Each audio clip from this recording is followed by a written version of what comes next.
ici en direct du Palais de la Méditerranée, ici pour l'édition, la première édition du Nice Climate Summit. Je vais vous présenter nos 4 invités. Tout d'abord, Cécile Cabanis, directrice générale adjointe de Tikeo. Bonjour. Eva Sadoun, que l'on ne présente plus, femme, entrepreneure, militante, qui dirige la plateforme LITA, voilà, qui est avec nous. Bienvenue à Eva. Bienvenue également à Olivier Sichel, voilà, patron de la Banque des Territoires, également du groupe, bien sûr, Caisse des Dépôts. Et puis, l'acteur local, José Santucci, bonjour. On va commencer justement par vous. Vous êtes ici un homme connu et reconnu par les entreprises locales, et pas que, puisque je crois que c'est presque 900 000 clients. J'ai été assez impressionné. 950 000 clients lorsqu'on est le patron de la Caisse Provence-Côte d'Azur. Moi, ça m'a fait rêver. Je me suis dit, j'aimerais bien avoir 950 000 abonnements pour la tribune, mais on va y travailler. Vous me donnerez vos secrets. On va commencer par vous, justement, José Santucci, parce que vous êtes l'acteur local, une caisse régionale qui est en prise, on va dire, avec les enjeux locaux du territoire. Vous êtes en proximité avec vos clients, les particuliers, les entreprises. Vous êtes souvent défini comme un accompagnateur de cette transition écologique. Accompagneur ou acteur de la transition écologique ? On est un tout petit peu acteur parce que nous aussi, je dirige une entreprise qui a un impact comme tous les acteurs économiques sur les émissions de carbone et sur le climat, mais qui est relativement réduit. On a au niveau du groupe, bien entendu, un impact, mais on y reviendra certainement sur les financements que l'on fait auprès de l'ensemble des acteurs économiques. Mais surtout, au niveau de la caisse régionale, et vous le citiez, on a effectivement, je vais même plus loin, bientôt 1 million de clients. Donc,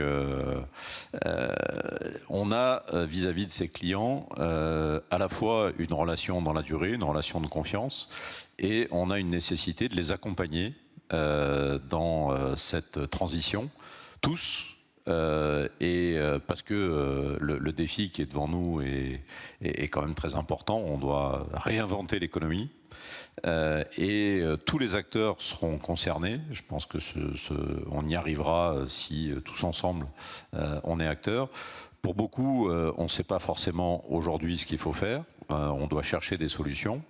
Et on doit diffuser des solutions qui existent déjà. Et nous, on bénéficie quand même de cette relation de confiance avec nos clients. Et c'est dans ce cadre-là qu'on peut à la fois leur proposer les meilleures solutions, les financer bien sûr si nécessaire, et les accompagner dans la durée.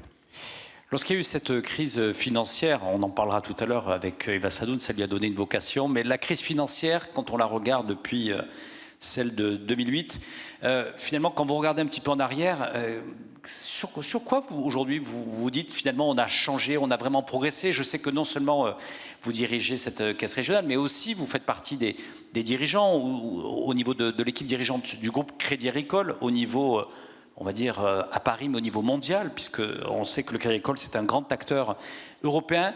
Quand vous faites votre diagnostic, vous dites là, on a vraiment progressé et on est amis du climat. Et là où encore, vous vous dites, il y a encore des voies de progrès, et on n'est pas totalement encore l'ami du climat. Je pense réellement, moi, ce qui symbolise le plus, mais ce n'est pas un symbole parce que c'est un vrai guide aujourd'hui. Le Crédit Agricole a signé l'Alliance pour le Net Zero Banking. C'est une alliance qui est importante puisque les banques s'engagent à travers cette alliance sur les émissions de CO2 des clients qu'elles financent. Donc elles prennent ces émissions pour elles, pour la part qu'elles financent. Et dans le cadre de cette alliance, il y a des engagements pour, au bout du compte, suivre les orientations aujourd'hui des scientifiques du GIEC qui doivent nous amener à limiter l'augmentation du climat à 1,5 degré derrière. Ce qui veut dire que l'on cible le zéro émission en net en 2050 avec des objectifs intermédiaires en 2030. Ce n'est pas un objectif long terme, il y a des applications à très court terme et on est déjà acteur de ce sujet puisque on a pris les grands secteurs émetteurs. Et pour le Crédit Agricole, on aura d'ici encore 6 mois traité à peu près 60% des émissions carbone des clients que l'on finance, en définissant sur chaque secteur quelle doit être la trajectoire d'émissions de carbone de ces activités pour la part que l'on finance sur 2030 et derrière qui doit nous amener sur cette trajectoire de net zéro en 2050. Avant de donner la parole à Cécile Cabanis, parce que pour être, on va dire, un acteur de la finance ami du climat, j'imagine qu'il y a un enjeu aussi d'accompagner les collaborateurs, les salariés, parce que finalement ça ne s'improvise pas, la question du climat, de la transition écologique. Je crois que c'est Cécile Cabanis qui disait finalement il faudrait faire une formation de ce qu'est le climat déjà à tous les collaborateurs ou tous les acteurs de la finance. Mais vous justement, comment vous appréhendez ça avec l'ensemble des collaborateurs pour les préparer et pour accompagner aussi vos clients? Je crois que vous avez mené l'initiative notamment de créer des experts. On a effectivement, pour accompagner les clients, entreprises, professionnels, aujourd'hui, comme dans la démarche d'analyse financière d'un dossier, une analyse qui intègre pour ces clients leurs émissions de carbone. Bien entendu, aujourd'hui, beaucoup de clients n'ont pas fait de bilan carbone sur leur activité. On essaye de les inciter à rentrer dans ce schéma et de manière à bien identifier quelles sont les sources chez eux et quelles sont les solutions qui peuvent être proposées pour réduire leurs émissions, avec bien entendu, et je crois que c'est important de le dire, qu'aujourd'hui il y a des solutions qui existent et il y a des solutions qui seront à inventer. On a des choses qui sont devant nous, qui ne sont pas encore opérationnelles, et on devra travailler beaucoup pour essayer de trouver ensemble les solutions. Cécile Cabanis, je vous présentais, vous êtes la directrice générale adjointe de Tikeo. Tikeo, c'est un des grands groupes de gestion d'actifs, un grand acteur aujourd'hui qu'on retrouve dans la vie économique, dans l'accompagnement des entreprises aujourd'hui, voilà, qui s'est beaucoup développé depuis ces dernières années. Vous avez souvent évoqué, lorsqu'on s'est rencontrés, sur la nécessité de devoir changer un petit peu le système. Mais est-ce qu'aujourd'hui vous êtes à la bonne place pour changer le système quand on est DGA chez Tikeo? Et vous avez Eva Sadun face à vous. Je pense qu'on est à une place clé, en tout cas, parce qu'aujourd'hui, quand on regarde le système, en fait, on parle beaucoup de ce qu'il faut faire, tout le monde a pris des engagements, mais on n'a pas encore dépassé le comment on y va et allons-y. Et donc, pour ça, il faut vraiment comprendre pourquoi le système aujourd'hui, il fait de l'incrémental alors qu'on doit faire une transformation et du coup on n'est pas au bon rythme. Et en fait, quand on regarde les entreprises, elles ont gardé le système opérationnel et financier d'avant et on leur a rajouté cette transformation à faire. Donc en fait, quand on vous demande de continuer avec les contraintes d'avant et de rajouter une contrainte qui est assez contradictoire sur les horizons de temps, assez contradictoire sur la façon d'opérer parce qu'on on est une partie d'une chaîne de valeur et donc c'est quelque chose qui doit s'opérer en collectif alors qu'on opère plutôt chacun dans un couloir de nage.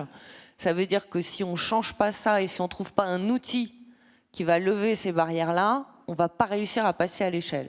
Mais et aujourd'hui, ouais, justement, ce que ça veut dire, parce que je ne suis pas sûr qu'il y ait des spécialistes de la finance. Je vous laisse.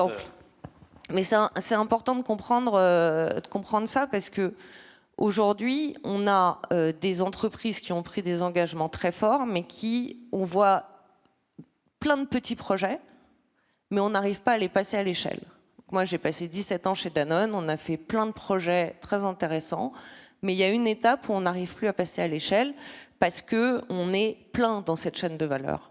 Et donc, comment on arrive à rassembler, parce qu'il y a des solutions, il y a des moyens, puisqu'il y a de l'épargne mondiale qui est disponible, et donc comment on arrive à réconcilier ça et à aligner les intérêts.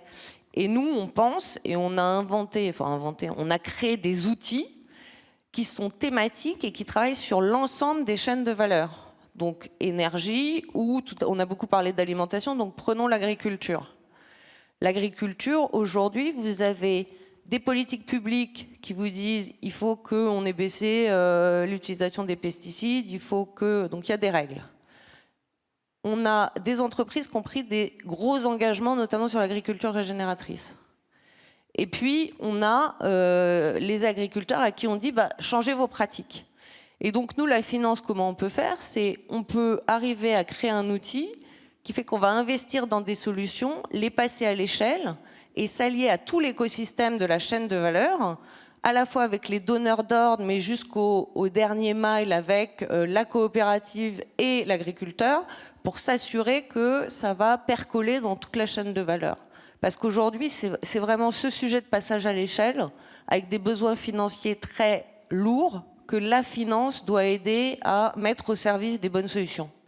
Vous mettez le doigt sur cette problématique du temps court et du temps long.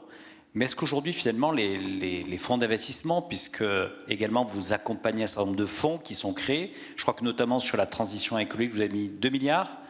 Mais est-ce que cette notion de temps, justement, quand on est sur, et on va en parler tout à l'heure avec Olivier Sichel, lorsqu'il faut être dans des stratégies à moyen long terme, est-ce qu'on vous en donne la possibilité? Est-ce que finalement, le petit actionnaire, lui, il attend des résultats, et un niveau de résultats avec une exigence qui fait qu'aujourd'hui, est-ce qu'on n'est pas là justement dans un choc d'ambition, à la fois celle de donner du temps pour le climat et celle du profit à forte rentabilité, retour sur investissement rapide? Alors, deux choses. Je pense qu'on est dans cette contradiction pour les entreprises qui sont cotées. Parce que quand vous êtes une entreprise cotée, tous les trimestres, on vous demande pourquoi vous avez dépassé de temps, on vous demande de faire votre objectif de l'année, et finalement, ce que vous allez investir aujourd'hui pour avoir de la valeur dans 5 à 10 ans n'est pas comptabilisé puisqu'il n'y a pas de mesure de ça. Et l'univers du coté représente quand même des acteurs, des très gros acteurs, compris des très gros engagements, et qui vont faire absolument partie de la solution pour le passage à l'échelle. Après, au niveau de la finance, libre à nous d'inventer des fonds d'investissement sur la durée où on se dit c'est la bonne durée pour mettre du capital patient au travail, pour s'assurer qu'on fait le cycle de la transition. Et du coup, vous réconciliez en fait ce qui aujourd'hui est vu comme un coût, comme un investissement qui va à la fois rapporter à vos investisseurs et permettre le cycle de la transformation. Et donc typiquement, notre fonds de transition énergétique, il est sur 8-10 ans. Notre fonds d'agriculture, il est un peu plus long parce que le changement en agriculture, c'est plus long. Et donc c'est vraiment là que la finance a aussi beaucoup de leviers pour inventer et créer des outils pour aider en fait les entreprises à bouger. Donc la finance bouge. Il faut tous qu'on bouge là. Je pense que... Eva Sadoun, merci d'avoir accepté notre invitation. Je rappelle rapidement votre parcours. Vous aviez 24 ans, je crois, quand vous avez démarré l'ITA. Et puis j'ai lu, je vous le conseille, si vous voulez mieux découvrir les convictions, les choix d'Eva Sadoun, Une économie à nous, c'est aux éditions Actes Sud. Alors moi, il y a quelque chose que vous avez dit qui m'intéresse beaucoup et qui presque est l'essence même de ce forum.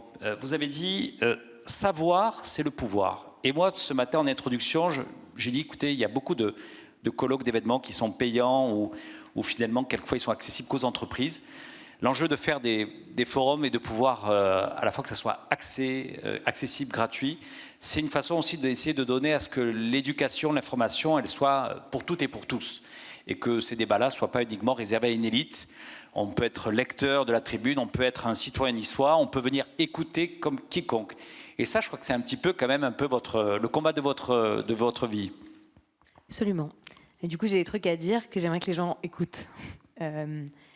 Alors, en fait, quand j'ai accepté l'invitation, c'est déjà parce que j'ai beaucoup d'affection pour le travail qui est fait par la Tribune et également le portage qui est assez rare des médias économiques, de porter des convictions écologiques et sociales depuis l'origine. Aussi parce que j'ai toujours voulu être dans un espace de dialogue. C'est mon travail. Je travaille dans les comités éthiques de grandes banques. J'ai moi-même monté des différentes entreprises dans le secteur financier, etc. Mais en fait, il y a 2 semaines, j'ai réalisé que j'avais pas bien regardé, en fait, pas la programmation, mais en tout cas les partenariats. Et vu qu'on parle de finance et de climat, je peux pas ne pas dire ce qui se passe en ce moment, concrètement, ce qui est en train d'être structuré. Vous parliez de l'AIE, donc l'Agence internationale de l'énergie, du GIEC, des scénarios net zéro. Donc le fait que pour atteindre un scénario 1,5 degré, ce qui est sûr, on est tous d'accord, c'est qu'il faut arrêter les nouveaux projets d'extraction et d'énergie fossile. Est-ce qu'on est tous d'accord avec ça? Voilà, on est d'accord. Ensuite, l'étape d'après, du coup. Donc, s'il faut arrêter tout projet d'extraction, la finance doit être mise au service à 100% de nouveaux projets, plutôt, qui vont permettre de trouver des solutions à l'arrêt du développement des énergies fossiles. Et aujourd'hui, donc vous connaissez déjà le projet ICOP, j'en ai déjà parlé il y a 2 ans, donc le projet de pipeline de pétrole. Puis il y a un nouveau projet en ce moment qui est effectivement en train d'être porté par une entreprise qui soutient cet événement. Je ne sais pour quelle raison du coup, parce que dans sa stratégie, effectivement, ils intègrent du développement de nouveaux projets d'extraction fossile. Le nouveau projet, notamment en Papouasie-Nouvelle-Guinée, qui est un projet de gaz à liquéfaction naturelle, un projet qui va émettre plus de 220 millions de tonnes de CO2. Un projet qui, effectivement, du fait du méthane, a des répercussions encore plus fortes sur le climat en matière de gaz à effet de serre que là, le CO2. Un projet qui, en plus, est dénoncé par les populations locales et un projet qui ne devrait tout simplement pas voir le jour en 2024. Un projet qui est en train d'être accompagné financièrement par le Crédit Agricole que vous représentez aujourd'hui. La décision n'a pas été prise encore. C'est pour ça que je profite aussi de cette tribune, vu que c'est l'objectif de ces rencontres, de pouvoir vous dire, si vous souhaitez vous engager en faveur du climat, vous ne pouvez pas aujourd'hui soutenir un projet de GNL. C'est juste pas possible. Et la finance au service du climat, ce n'est pas ça. Ce projet, il coûte combien? Il coûte 10 milliards. Aujourd'hui, il y a énormément d'études qui ont été faites. Si on substitue et qu'on pense un projet d'énergie renouvelable en Papouasie-Nouvelle-Guinée, qui pourrait d'ailleurs énormément aider les populations locales, parce qu'en matière, on sait très bien que les projets d'extraction fossile ne sont pas que des projets climaticides, ce sont également des projets qui ont des impacts très forts sur les populations locales, qui rasent souvent de la biodiversité, qui ont des impacts sur les cours d'eau, et qui ne sont pas du tout en faveur des écosystèmes, et que les personnes qui sont remerciées financièrement dans le cadre de ces projets sont rarement les populations locales, mais davantage ou les gouvernements, ou effectivement les entreprises et les actionnaires qui bénéficient de ces projets-là. Donc, moi, mon point aujourd'hui, et malheureusement, je suis désolée, mais je suis obligée de parler quasiment exclusivement de ça aujourd'hui, c'est effectivement que les financiers... La parole est libre et on l'a dit depuis ce matin. Et sachez qu'il y a au premier rang le directeur régional de Total Énergie, Jean-Michel Diaz, et ce que vous êtes en train d'évoquer sera répercuté. Et on posera la question demain, puisque la patronne de Total Énergie France, Isabelle Patrier, sera là, et on relayera ce point-là. En tout cas, moi, c'est effectivement... Aujourd'hui, je ne peux plus tolérer effectivement les projets qui sont toujours soutenus par cette entreprise énergétique, et c'est naturel si on regarde les scénarios scientifiques, mais ce qui m'inquiète d'autant plus, c'est plutôt le positionnement des financiers. Parce que le financier, et c'est pour ça que je me suis engagée en finance, parce que je suis fan de la finance. Je veux dire, il n'y a pas de quoi être fan de la finance. La finance, c'est quoi? C'est un outil, effectivement, de développement. C'est un outil de pouvoir, c'est un outil qui structure l'économie. Et aujourd'hui, malheureusement, au-delà de la question de passage à l'échelle des petites solutions, si ces solutions ne sont pas capables de passer à l'échelle, c'est parce que les mailles financières sont investies en grande majorité à perpétuer, effectivement, le monde dans lequel on habite aujourd'hui. Un monde dans lequel on continue d'extraire des énergies fossiles et dans lequel on continue d'accélérer le réchauffement climatique. Donc voilà, moi ça va être ma seule contribution, enfin en tout cas sur la première question à ce stade, c'est de dire que si on veut utiliser le pouvoir de la finance, si Total Énergie, si Crédit Agricole, si d'autres grandes banques internationales, si des fonds d'investissement vont être des acteurs de la transition énergétique, ça commence déjà par arrêter les nouveaux projets d'énergie fossile. Il n'y a rien de plus évident que ce que je suis en train de dire. Et effectivement, d'avoir une stratégie 100% dédiée à la transition écologique. C'est tout ce que je peux dire aujourd'hui. Alors avant qu'Isabelle Patrier vous réponde demain matin, il faudra attendre la réponse du côté Total Énergie. Est-ce que vous souhaitez dire un mot, José Santucci, avant qu'on laisse la parole à Olivier Sichel? Oui, bien sûr. Je pense que c'est à la fois, je le disais tout à l'heure, on doit réinventer l'économie. Donc il y a forcément des choses à remettre en cause. Aujourd'hui, le sujet, il est complexe parce qu'on est sur de la transition. La réalité, y compris de la finance, qui se pose aujourd'hui, c'est pas tellement la question de l'alternative. Aujourd'hui, les projets, notamment en termes d'énergie et d'énergie renouvelable, ils sont financés.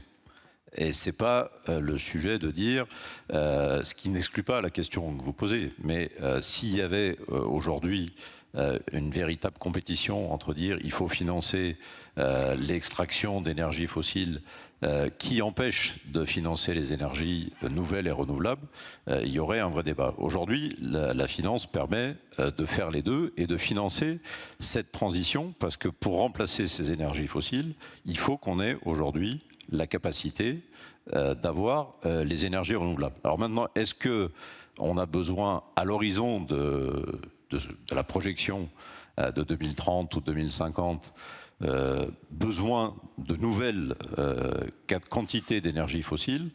Moi, je dois dire qu'aujourd'hui, il y a des avis qui peuvent être contraires.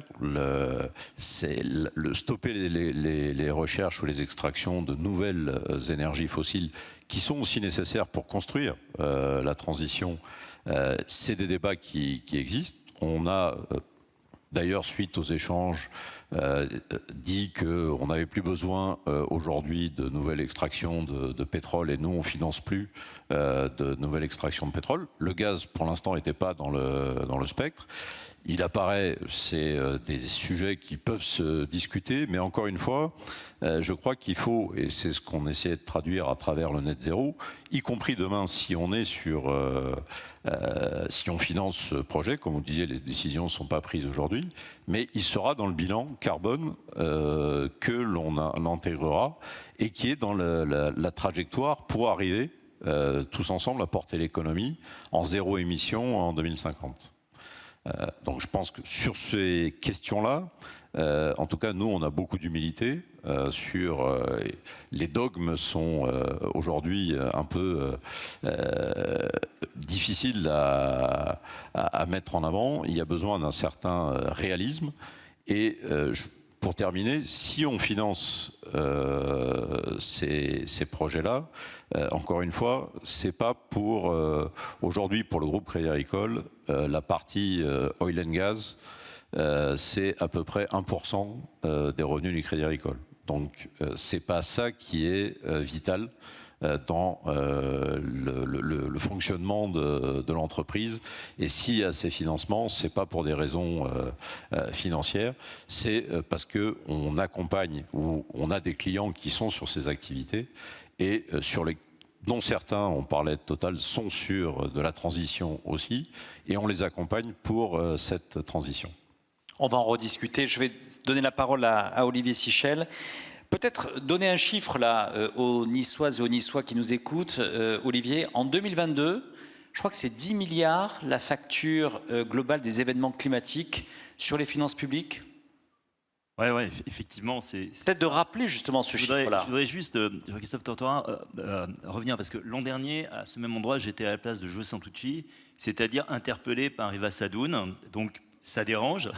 C'est toujours fait avec beaucoup de courtoisie, mais très factuellement, très précisément. Et l'an dernier, si vous en souvenez, Eva Sadoun nous a interpellés sur le fait que la Banque des Territoires, qui a le livret A, ne mettait pas assez les financements au travail pour la transition écologique.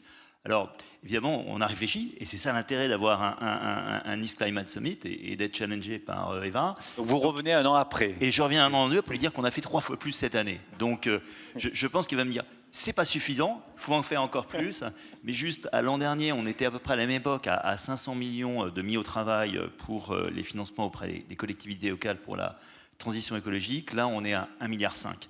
Et j'aimerais juste venir sur des choses très concrètes, parce que derrière ces 1,5 milliard, on a tendance dans la finance à balancer des milliards, à dire voilà, c'est ça. Qu'est-ce que ça veut dire à Nice? Qu'est-ce que ça veut dire à Nice, ici et maintenant? Et ce matin, avant de venir vous voir, j'étais voir ce que ça veut dire, c'est 1,5 milliard pour Nice. Eh bien, on finance l'unité de valorisation énergétique du quartier de l'Ariane. Vous montez un petit peu, et puis à un moment à gauche, vous allez trouver une usine de valorisation énergétique. En fait, c'est un truc de traitement de déchets. Et là, la métropole de Nice, elle investit 100 millions pour moderniser, avoir plus d'efficacité dans son tri de déchets, utiliser ces déchets pour créer de l'électricité qui va sur les réseaux de Sylvie Géano d'Alkia, qui va dans les réseaux de chauffage urbain des quartiers prioritaires de la ville et qui va aussi alimenter l'électricité d'Enedis. J'étais juste, vous allez regarder, quand vous repartirez sur l'aéroport, juste avant l'aéroport, entre vraiment la promenade des Anglais et la mer, il y a un machin qui s'appelle Aliotis. C'est très discret. Aliotis, c'est la station d'épuration d'eau de toute la métropole de Nice. La mairie de Nice a décidé d'investir 700 millions sur 40 ans, et c'est pas neutre sur la finance, sur 40 ans, pour se doter d'une nouvelle station d'épuration.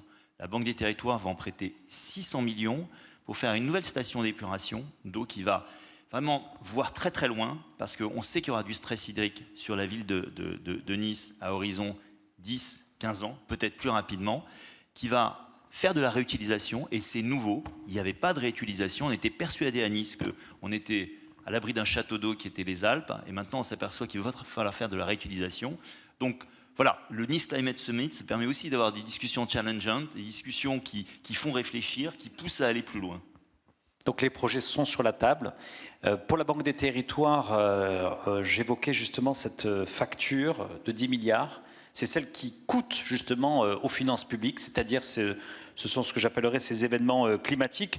Ces 10 milliards, on va les retrouver, j'allais dire, chaque année, cette récurrence. Et comment justement on accompagne les élus, les collectivités locales, parce qu'on sait bien à Nice, on a connu ces tempêtes maintenant il y a 3 ans.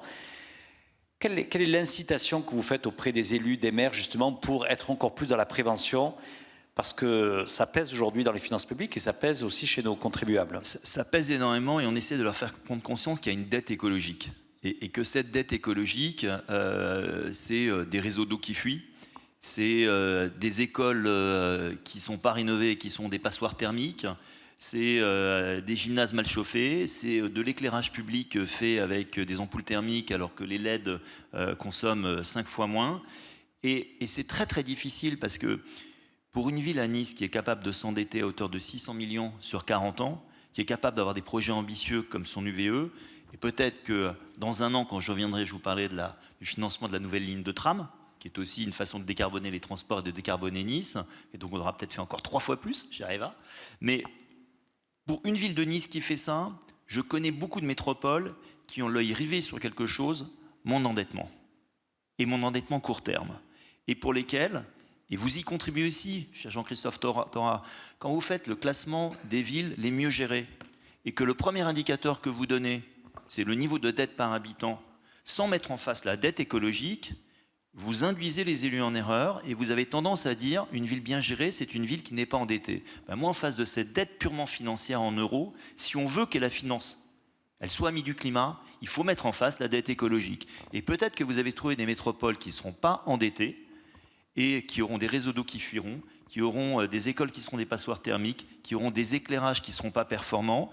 Et le maire sera peut-être très content parce qu'il sera numéro 1 dans le classement de la tribune annuelle. Mais si vous ne mettez pas ça en face, on va continuer à les mettre en erreur. Et peut-être qu'ici à Nice, il y a un maire qui affronte le sujet de l'endettement et qui dit « moi je veux voir loin et je veux transformer ma ville avec une certaine cohérence de l'UVE au tram en passant par la décarbonation du transport, au prix peut-être d'une dette longue à 40 ans, en se disant c'est quand même bon, ça va durer très très longtemps. Mais la station Allotis que j'ai vue, c'était du temps inauguration par Jacques Médecin. Il s'est passé du temps, hein, je ne sais pas qui dans les Niçois a connu Jacques Médecin, mais ça fait quand même assez longtemps. Et donc il faut qu'il y ait des élus qui investissent, qui portent ces projets et qui soient capables de supporter, de s'engager sur une dette de long terme, parce que la transformation écologique, c'est un effort de long terme. C'est un message ici depuis le Nice Climate Summit. On est à mi-mandat pour les élections municipales. Nous-mêmes, actuellement, on fait un tour de France avec des sondages à mi-mandat sur les municipales. La semaine dernière, c'était Bordeaux. C'est un message que vous lancez aux maires, c'est-à-dire il leur reste 3 ans, il faut encore plus investir et sortir du dogme de la dette zéro. Absolument, il est pas trop tard. On est à mi-mandat. Dépenser plus pour l'avenir de vos enfants? Non, pas dépenser plus. Investissez plus. Investissez plus.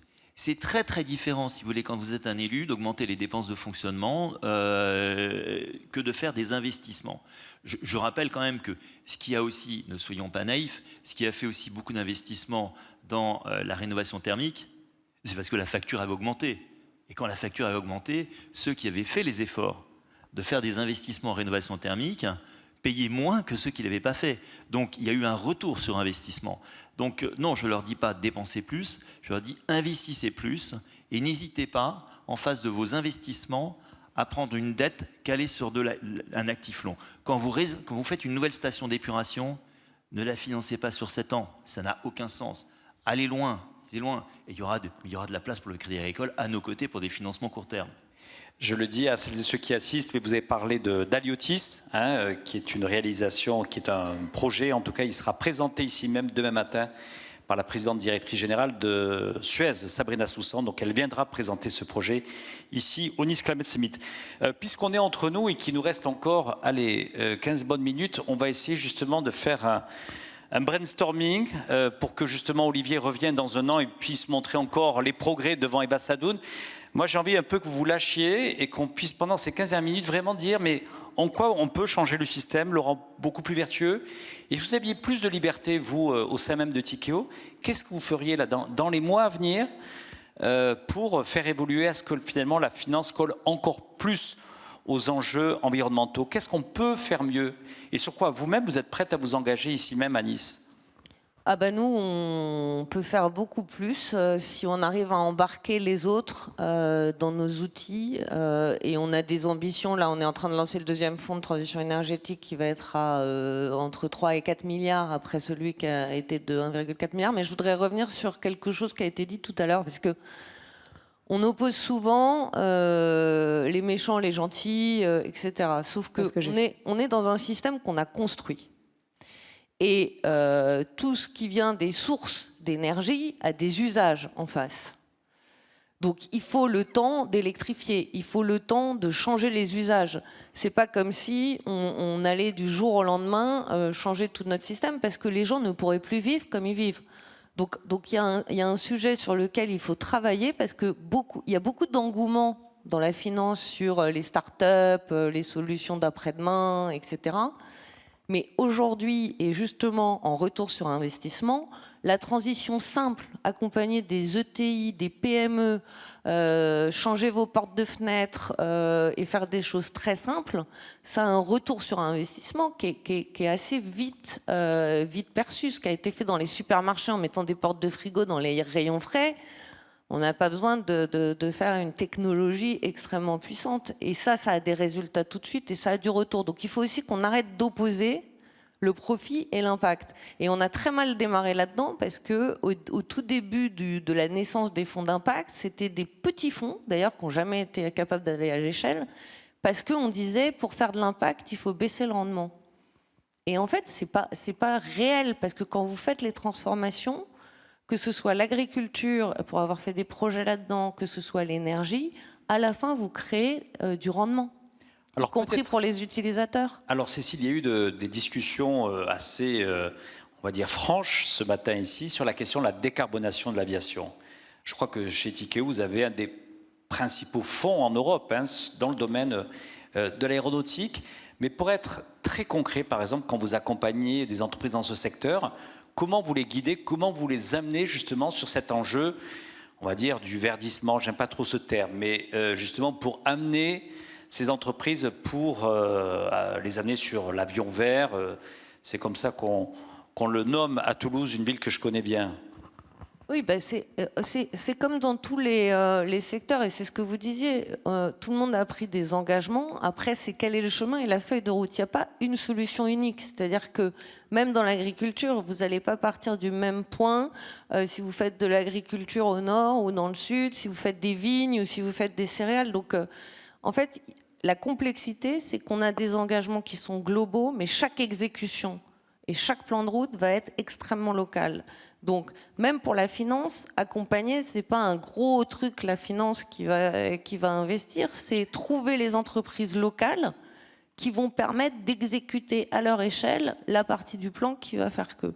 Donc nous, on est ravis d'avoir une ambition et de faire grossir notre ambition en levant plus d'épargne mondiale et en entraînant tout le monde pour nous accompagner dans nos stratégies. On a pris une ambition d'avoir 5 milliards d'actifs sous gestion dédiés au climat d'ici 2025. Et je pense qu'on va les dépasser. Eva Sadoun, bon, on a parlé tout à l'heure d'énergie fossile. On a dit là qu'on peut tous dire. Qu'est-ce que vous avez envie de dire? Vous avez entendu Olivier Sigel, c'est une bonne chose. Finalement, il vous a entendu et il revient l'année suivante en ayant progressé justement sur la question du livret A, sur la manière où il est alloué.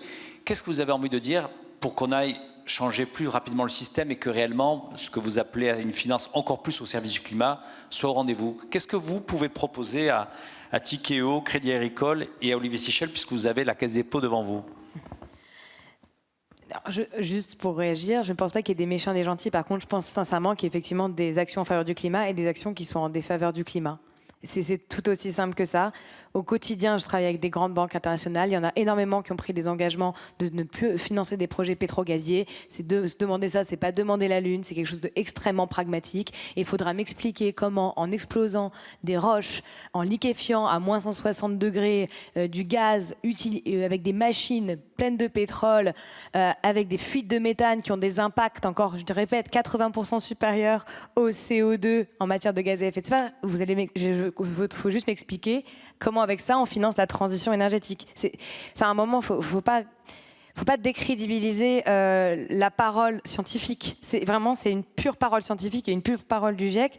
Maintenant, et si notamment ça ne représente que 1% sur les revenus, il n'y a même pas de nécessité à continuer à financer ça. J'ai aussi entendu que les projets de transition énergétique et de transition écologique étaient financés. Ah, ça, c'est merveilleux. Au quotidien, on voit des projets, des entreprises qui développent des solutions en matière d'énergie propre, en matière de transport zéro émission, en matière de reforestation, en matière d'agroécologie, en matière de logement bas carbone, etc. Des entreprises qui n'arrivent pas à trouver des financeurs autrement. Pardon, parce que ce qui a été dit, c'était pas moi, donc je vous aide. C'était que la partie renouvelable. Et renouvelable, pour pouvoir produire des énergies, pour pouvoir atteindre un scénario 1,5 degré, il faut effectivement produire des énergies propres. Toutes les énergies renouvelables et tous les procédés innovants en matière d'énergie renouvelable ne sont pas financés.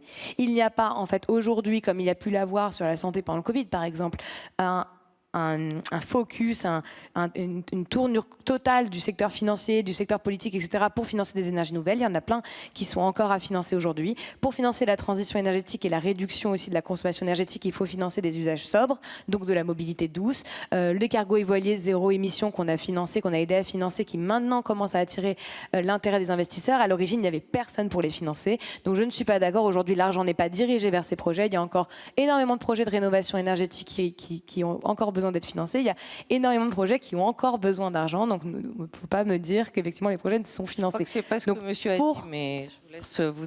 Non, mais... Vous avez le droit de vous interpeller, on est dans un débat. Donc bon, faire de la finance au service du climat, c'est déjà ne pas nuire, donc c'est arrêter les projets qui détruisent le climat, ça ne peut pas aider, c'est sûr que ça ne peut pas aider. Et si on met ça de côté, ensuite on réfléchit, on invente des moyens innovants de financer, effectivement on réinvente la manière dont la finance fonctionne aujourd'hui, parce qu'effectivement la finance actuelle n'est peut-être pas adaptée aux besoins de financement de la transition, ça je suis d'accord, mais si on continue en fait à avoir une partie de nos revenus qui viennent du système financier traditionnel qui fonctionne selon des mécanismes dans lesquels effectivement la croissance est dopée par les énergies fossiles, on n'arrivera pas à repenser la finance différemment. Nous on a essayé d'inventer un nouveau système, ce système effectivement il nécessite d'être passé à l'échelle. Parlez-nous de l'ITA un peu justement, parce que... effectivement, nous, ce qu'on fait, c'est avec nos moyens, donc c'est effectivement 140... Si on veut être client chez l'ITA, si on veut justement être une entreprise qui cherche un financement, comment on s'adresse à vous ? On s'adresse à nous, on fait une analyse effectivement du modèle et aujourd'hui effectivement on permet à des individus, des particuliers d'investir en ligne dans des entreprises, dans tous les thèmes que je vous ai cités, tous les thèmes de la transition au niveau global. On va notamment aussi lancer un fonds d'investissement sur le thème de la sobriété pour pouvoir accompagner effectivement le financement de ces entreprises, leur permettre de passer à l'échelle et faire de ces moyens, de ces outils de mobilité, ces logements zéro émission, ces logements sociaux, ces entreprises qui développent aussi des technologies au service du bien commun dans le secteur énergétique, mais pas que. Également des fonds d'investissement sur la reforestation. Tout projet en fait qui clairement a une utilité sociale positive. On utilise effectivement ce pouvoir de l'individu, du citoyen qui à moins de hier, effectivement, qui réinvente la manière dont il place, vu qu'il n'a pas été invité à placer et avoir de l'information jusqu'à maintenant sur ses produits. Avec notre boîte, en gros, il arrive à tracer son argent, ça permet de recréer une relation de confiance, mais ce qu'on fait, c'est effectivement 140 millions qui ont été investis, un fonds d'une centaine de millions également. Mais c'est tellement insuffisant, en fait, par rapport à la densité de projets, d'initiatives qui nécessiteraient d'être financés. Nous, on essaie de montrer un peu une voie, mais même en termes de modèle économique, c'est toujours très compliqué. C'est-à-dire, pour placer, quand on est un particulier sur notre plateforme, on prend des risques. On prend les risques de liquidité, on prend les risques du financement direct d'entreprises. Et aujourd'hui, effectivement, les particuliers sont intéressés, par exemple, à placer sur des produits d'assurance vie, à placer sur Ça, nous, différents on le outils. développe, on fait des unités de compte pour les produits d'assurance vie avec un certain nombre de banques sur des fonds de transition énergétique. Absolument, Ça ouais. existe, oui. Oui, absolument. Donc ça, c'est effectivement des outils qui nécessitent d'être développés. Mais les unités de compte, encore une fois, en faveur du climat, restent une partie très minoritaire des produits d'assurance vie aujourd'hui parce qu'elles-mêmes, elles ne sont pas liquides, parce qu'il n'y a pas en fait un soutien politique, un soutien des acteurs financiers pour faire que cette filière puisse être dopée davantage. C'est-à-dire que si on avait les mêmes avantages de liquidité, de protection, de garantie qu'ont certains mécanismes d'assurance vie sur des financements non cotés dans des entreprises qui développent des solutions locales, mais de grande échelle. On parle quand même de transformer le transport maritime et faire un transport par la voile zéro émission. Avec ça, si on arrive à le passer à l'échelle, on n'aurait plus besoin de gaz liquéfié dont on parlait juste avant et on pourrait effectivement avoir des solutions durables. Quelques secondes, quand vous regardez d'autres pays, d'autres continents, vous, en tant que dirigeante de l'ITA, qu'est-ce que vous observez? Est-ce qu'il y a d'autres initiatives comme l'ITA? Est-ce que vous avez le sentiment que la finance, il y a des nouveaux acteurs comme vous qui sont en train de progressivement de faire bouger les choses? Absolument, mais ça reste extrêmement marginal. Je veux dire, le système financier, il est assez monopolistique pour plein de raisons, des raisons réglementaires, mais et des raisons d'expertise. Bon, il y a énormément de raisons pour lesquelles effectivement le secteur financier reste encore assez monopolistique. Donc moi, mon action, je suis obligée de me tourner nécessairement vers les grandes banques, vers les grands fonds d'investissement. Il y a effectivement énormément de nouveaux asset managers, de nouveaux gestionnaires d'actifs qui orientent leurs investissements uniquement vers de la transition. Ça, il n'y a pas de problème. Mais l'enjeu d'une entreprise comme la mienne et d'innovations comme les miennes, c'est plutôt d'infuser les gros banquiers. Donc effectivement, aujourd'hui, il y a des grandes banques qui commencent à essayer de réfléchir à mettre en place plus de transparence, à arrêter effectivement les financements pétro-gaziers, etc. Mais là, à ce stade, ça ne suffit pas. Est-ce que vous avez une proposition à faire, Olivier Sichel ou à Cécile Cabanis, ce soir? J'ai vu que Tikeo, donc c'est dommage que vous défendiez ça parce que vous êtes engagé contre les pétro-gaziers depuis longtemps. Et je défends. Moi, j'ai une politique, on a une politique d'exclusion sur le fossile. Pour quelle raison alors? Parce que non, le fossile ne fait pas partie de la transition. Vous êtes d'accord? Non, mais je dis que la transition, c'est pas magique. On le boit pas le pétrole. Donc il y a des usages. Il faut investir dans les infrastructures. Ça prend du temps. C'est pas comme si on pouvait cracher le système un soir et le rallumer différemment le lendemain. Donc il faut accepter aussi qu'il y a des besoins qui vont transitionner doucement. C'est tout ce que je dis. Je pense par contre que l'homme il s'adapte, l'humain s'adapte, la femme s'adapte et qu'on l'a bien vu sur des grandes périodes de l'histoire et que si vraiment on fait de ça une urgence, demain on trouvera les nouveaux modes. C'est ma croyance. Absolument, mais c'est ce que tout le monde Olivier Sichel et ensuite José Santucci. Il y a Florent Ménégo qui est arrivé, le patron de Michelin. Donc il est en train de se préparer justement pour l'entretien du jeudi avec Bruno Jeudi. Moi, j'aurais plutôt une demande à Eva Sadoun de l'autre côté, parce que en étant beaucoup sur le terrain, sur les énergies nouvelles renouvelables, le diagnostic que je fais du terrain, et Jean-Christophe Tortora est témoin que je sillonne pas mal la France. C'est vrai. J'étais il y a 2 semaines encore à Mende, en Lozère, à Borne-et-Pelouse, où le maire a défendu l'installation de 8 éoliennes. Donc on est vraiment dans la campagne éolienne. 14 ans. 14 ans de recours, d'empêchement. L'argent était là. On l'a aidé depuis le début. Non. Je pense qu'aujourd'hui, on a une phase où l'argent est là. Et que ce soit celui des fonds de private equity de Tikeo ou celui des banques comme le Crédit Agricole, on est tous prêts à financer. Les élus, c'est le maire de Mende comme le maire de Nice, sont prêts à y aller. Mais ils ont toute une série de recours qui sont parfois faits par les écologistes. Pourquoi il y a eu des sujets sur les éoliennes dans la forêt de Borne-et-Pelouse? Parce qu'on trouvait que ça dénaturait le paysage. Et le maire dit, mais si j'avais fait du photovoltaïsme, ça aurait été pareil. Et vous êtes quand même en Lozère, dans un appartement à faible densité. Comment est-ce qu'on peut faire justement à partir du moment où les technologies sont là, où on sait écologiquement, c'est prouvé que c'est mieux quand même d'avoir des éoliennes ou d'avoir des panneaux photovoltaïques plutôt que d'avoir de l'extraction pétrolière, et que les financeurs sont prêts à financer? Comment on fait pour que ce soit quand même accepté par les populations qui s'y opposaient?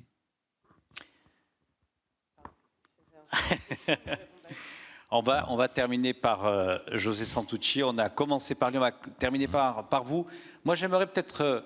on est ici dans une magnifique métropole entre ciel, terre et mer. Et de voir peut-être...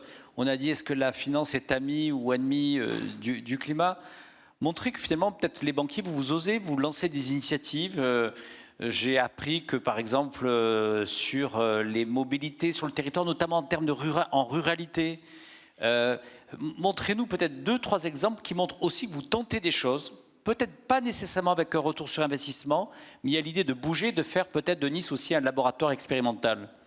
Oui, pour répondre peut-être un peu directement aussi à ça, parce que je pense que ce procès sur on ne veut pas changer, il n'est pas réel. Et encore une fois, l'affirmation sur laquelle aujourd'hui il y a des choses qui ne seraient pas financées au profit de systèmes anciens, je vous assure que ce n'est pas la réalité. Aujourd'hui, effectivement, il faut assurer les transitions. Moi, je prends un exemple de territoire, alors qui est très loin de l'extraction, mais la tempête Alex. La station service, elle a été emportée par la tempête Alex. Alors on fait quoi? On dit on la finance plus. Ça veut dire que dans la vallée attendent, ils peuvent plus circuler. Ou oui, on a financé la station-service et aujourd'hui, ils émettent effectivement du gaz à effet de serre en utilisant l'essence qui est distribuée là-haut. Mais il y a des besoins. Parce que je le dis souvent, le sujet, je vais être un peu provocation, mais la planète ne craint rien. La planète, elle sera là encore pendant très longtemps. Ce qu'on veut sauvegarder, c'est l'homme et la manière de vivre que l'on a aujourd'hui. Et pour ça, je pense qu'il y a besoin d'une transition qui soit réfléchie, engagée. Je suis d'accord avec vous que c'est pas simple de changer. Le défi qui est devant nous, il est énorme. On doit réinventer l'économie. Après la guerre, c'était plus facile parce que tout était détruit. Il fallait reconstruire. Aujourd'hui, on doit inventer une nouvelle économie avec un système qui fonctionne encore, qui a derrière des inconvénients. Et je pense qu'aujourd'hui, personne ne nie le défi qui est devant nous et la nécessité de faire.